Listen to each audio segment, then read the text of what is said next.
Oke, bismillahirrahmanirrahim. Assalamualaikum warahmatullahi wabarakatuh. Waalaikumsalam Waalaikumsalam warahmatullahi warahmatullahi wabarakatuh. Waalaikumsalam warahmatullahi wabarakatuh. Oke, untuk si base power desainnya kemarin sudah diinstal semua ya. Ada kendala?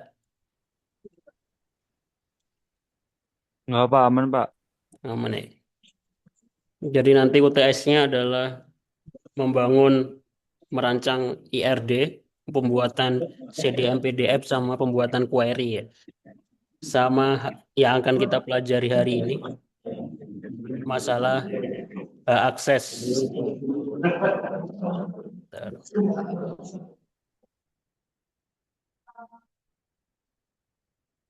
Yang akan kita pelajari hari ini, kita melanjutkan kalau kemarin kita belajar tentang perancangannya, hari ini kita akan bahas tentang pembuatan user dan hak akses ya. Karena ini yang kadang dilewatin beberapa orang, masalah keamanan di database, basis data, masalah privilege. Privilege itu hak akses di dalam MySQL basis data, kita nyebutnya privilege. Di pertemuan sebelumnya, saya sudah menjelaskan tentang instalasi basis data, kemudian pembuatan tabel, pembuatan database ya, dengan menggunakan user root ya.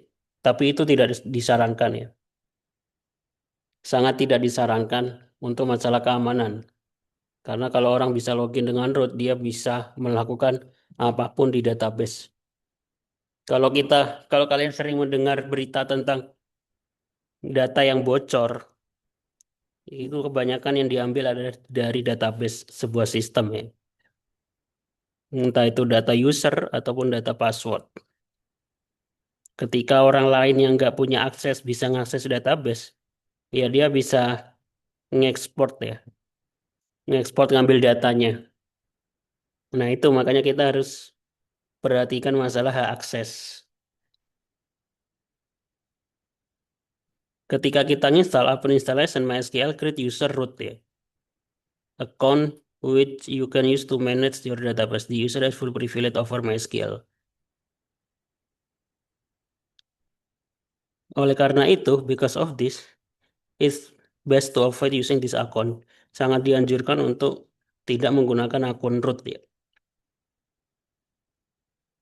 Jadi kita harus melakukan yang pertama adalah membuat user baru.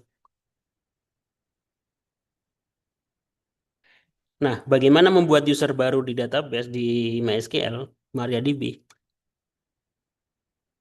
Pertama, perintahnya adalah create user, kemudian nama username-nya, kemudian diikuti dengan add host. Add host itu masuknya di localhost kita. Terus identified by itu untuk menentukan passwordnya, kemudian kita tulis passwordnya. Contohnya seperti berikut. Termasuk nanti tugasnya adalah tugasnya masing-masing buat user ya. Contohnya kita masuk ke MariaDB. Di sini kan belum masuk ke database ya, non. Setelah login, contoh saya kasih contoh ya, membuat user ini dengan nama saya Dwi. Create user pakai kutip Dwi at localhost, berarti dia nanti loginnya pakai localhost. Identified by itu maksudnya kita tentukan passwordnya. Passwordnya apa? 123. Kalau contohnya ini berarti passwordnya adalah 123. Nanti silakan dipraktekkan satu-satu. Kalau tidak ada yang error, nanti akan muncul informasi query oke ya. Kemudian kita buktikan dengan cara bagaimana kita masuk sebagai user Dwi. Pertama kita exit dari database dulu. Kemudian kita masuk lagi. MySQL, min U, opsi U username, masukkan tulis username-nya. Terus min P. Ada dua opsi ya, min P terus kita langsung tulis passwordnya di sini juga boleh. Atau biar nggak ketahuan atau dilihat diintip orang lain. Setelah min P kita enter, baru kita masukkan passwordnya. Ini dia akan berubah menjadi bintang-bintang ya. Maksudnya biar nggak ketahuan. Tadi passwordnya 123. Kalau berhasil, nanti akan berhasil ya. Masuk menggunakan user baru, bukan user root. Oke, bisa dipahami? Bisa, Pak. Ada pertanyaan? Nggak ada ya? Belum ada pertanyaan harusnya. Selanjutnya, selanjutnya kita masuk ke database. Setelah kita masuk sebagai user baru, kita masuk ke database. Use nama databasenya. Contohnya di sini, use pegawai. Nanti akan error. Kalau kita langsung langsung masuk ke database setelah bikin user, nanti akan muncul error access denied for user ini to database pegawai. Kenapa? Karena user Dwi ini belum punya hak akses untuk mengakses tabel dan database dan lain sebagainya. Jadi langkah-langkahnya setelah membuat user itu kita memberikan hak akses. User tersebut itu punya hak akses mengakses database apa saja, tabel tabel apa saja, apakah dia bisa buat edit, update, atau hanya melihat saja. Jadi kita harus definisikan setelah membuat user. Kalau enggak, nanti akan muncul seperti ini. Walaupun sudah login dan pengen masuk database pegawai, akses denied ya, akses ditolak. Jadi harus melaksanakan perintah eh, pemberian hak akses.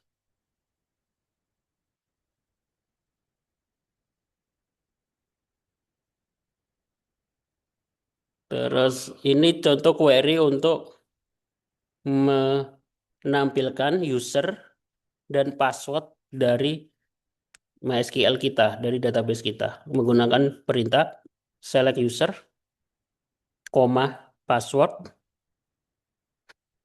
from MySQL.user. Jadi di sini ada user root, passwordnya kosong, sama user yang baru dibuat, sama passwordnya. Passwordnya terenkripsi. Supaya kita lupa user kita apa saja gitu ya. Terus menampilkan tipe hak akses.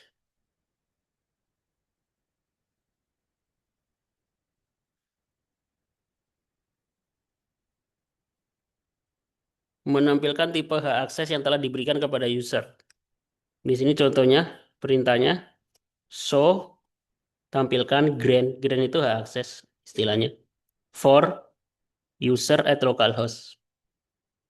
Jadi user ini grant user on bintang. Bintang itu keseluruhan tabel ya.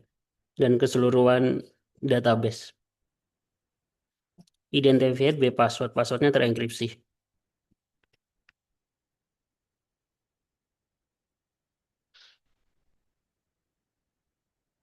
Mengecek daftar user pada tempat aksesnya. Maksudnya select user host. Host itu tempat aksesnya dari mana.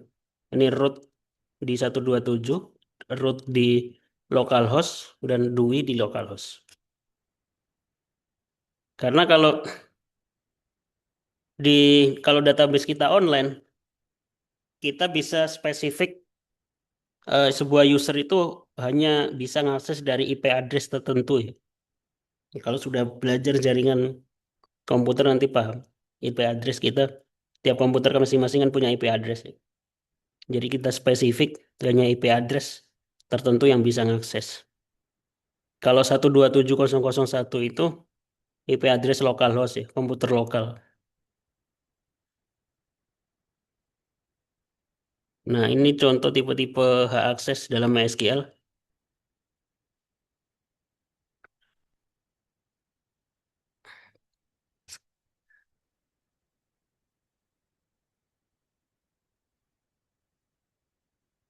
Bentar.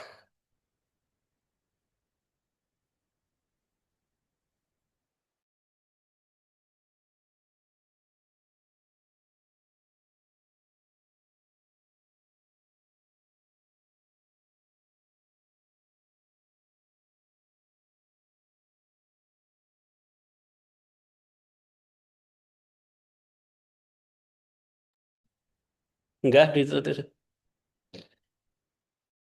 dulu saya. Bentar ya, saya pause.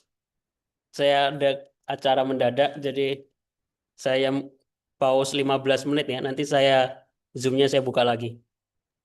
Terima Baik, kasih. Pak. Baik, Pak. Baik, Pak.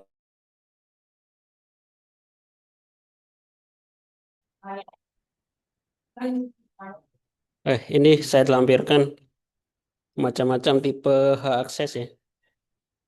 Hmm, kalau all memberikan seluruh akses, alter itu untuk akses merubah tabel, terus create membuat tabel, terus yang lain create view, delete dan lain sebagainya. Nanti sambil jalan sambil belajar ya. Oke, jenis-jenis hak akses dalam MySQL. Nah, hak akses global adalah hak akses yang diberikan kepada user untuk dapat mengakses seluruh bagian di dalam suatu database, misalkan tabel, kolom, dan data. Nah, kalau perintah memberikan hak akses itu grant ya. Grant, terus nama hak aksesnya, on, di atas. Nah, kalau bintang, titik bintang itu maksudnya keseluruhan ya. Keseluruhan database, titik, keseluruhan tabel. Jadi kalau ke database pegawai aja ya di sini kita tulis pegawai gitu ya. Nanti ada contohnya. Kemudian hak akses database, grant hak akses on nama database. Nah, nama database titik kalau bintang itu seluruh tabel di dalam database tersebut ya. Jadi diingat-ingat ya perbedaan database sama tabel. Itu nama user, lokasi user. Kalau kolom, grant hak akses nama kolom, nama database, nama tabel.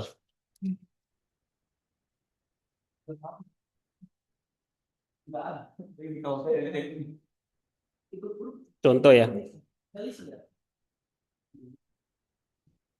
saya kasih contoh. Seumpama ada perintah, buatlah user dosen yang dapat melihat, merubah, dan menambahkan data ke tabel mahasiswa di database pegawai, namun tidak dapat menghapus data yang ada. User tersebut hanya dapat diakses dari localhost. Nah, jadi kalau ada soal atau perintah seperti ini, query-nya bagaimana? Query-nya seperti ini. Kita buat user dosen dulu, create user dosen, identified B123. Kemudian kita kasih hak akses, grant. Grant itu perintah untuk memberikan hak akses ya. Select, select itu menampilkan ya. Oh iya, kita belum masuk materi eh membuat tabel ya, nanti minggu depan mungkin. Jadi grant select, insert untuk memasukkan data, update untuk update, on, database pegawai, titik, mahasiswa, tabel mahasiswa. Jadi dia hanya bisa itu ke tabel mahasiswa di database pegawai. Tuh user dosen at localhost. Oke, bisa dipahami ya yang ini.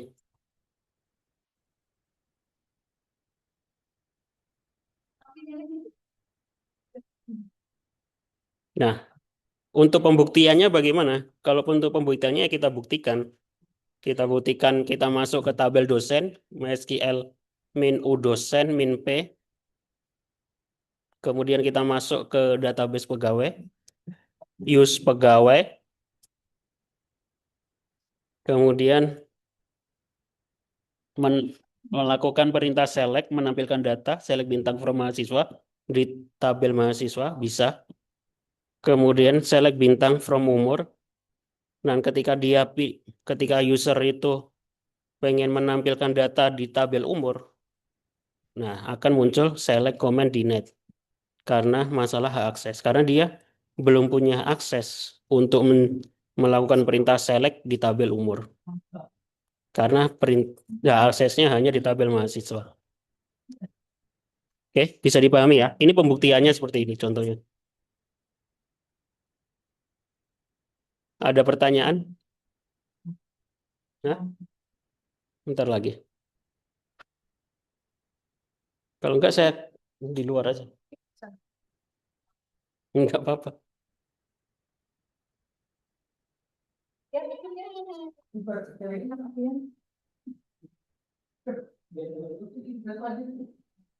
Contoh yang lain, buatlah user pengguna yang dapat melihat seluruh tabel di dalam database mahasiswa, namun hanya pada kolom NIM, nama, dan umur, dan user tersebut akan mengakses dari IP address tertentu. Ya, kalau IP address-nya ditentukan seperti ini, berarti kita harus masukkan ke dalam perintah ketika membuat user, create user pengguna add 192 IP address-nya ya.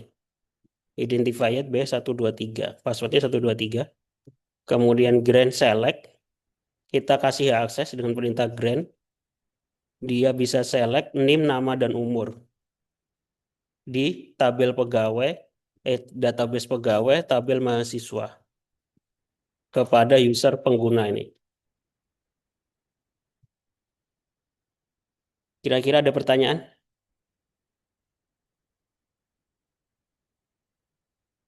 Nah, supaya lebih paham, saya kasih tugas. Silakan dipraktekkan ya. Buat user dengan ketentuan nama dan password adalah NIM. Bukan nama dan password adalah NIM ya. Ini harusnya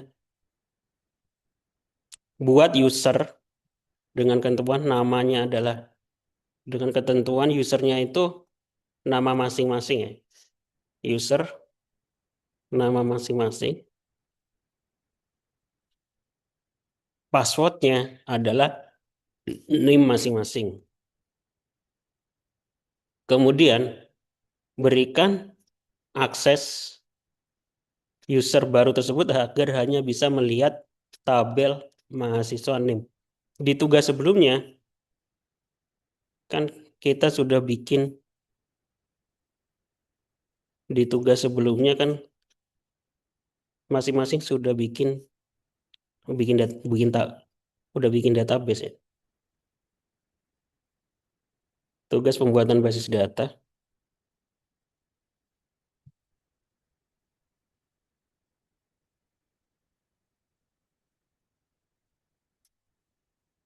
Sebelumnya kan sudah bikin use nama database. Contoh use Rehantil. Oke, ya. Sebelumnya kan udah bikin bikin database masing-masing ya. Jadi berikan user tersebut agar hanya bisa melihat pada tabel. Hmm, berarti hanya bisa melihat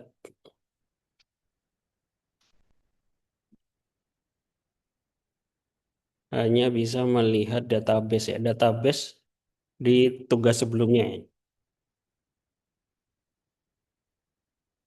Database itu maksud ya.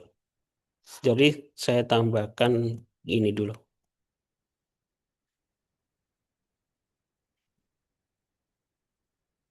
Buat tabel mahasiswa di database nama NIM dari tugas tugas yang kemarin. Tugas pertemuan 2. Terus berikan akses user baru tersebut agar hanya bisa melihat pada tabel mahasiswa.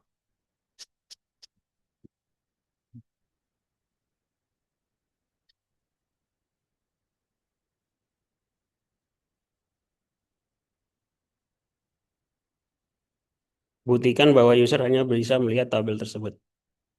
Oke, tugasnya itu ya. Bisa dipahami untuk tugasnya?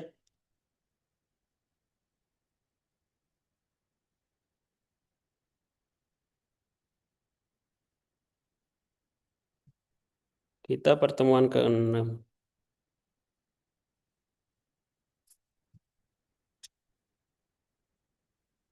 Silakan dikumpulkan di tugas pertemuan ke-6 ini.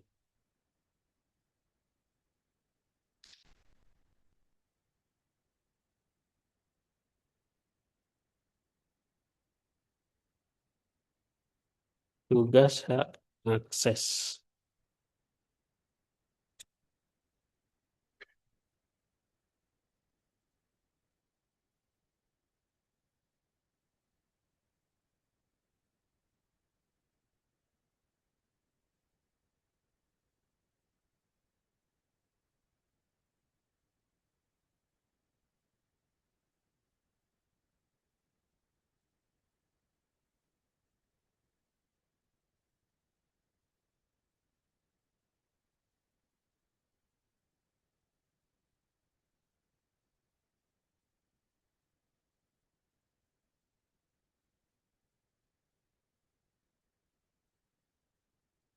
Tambahkan waktu penyerahan. Kapan tugas akan dibagikan sekarang?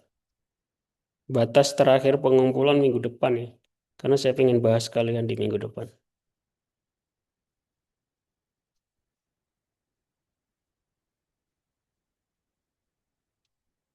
Loh, kok ini? Bukan. Bah.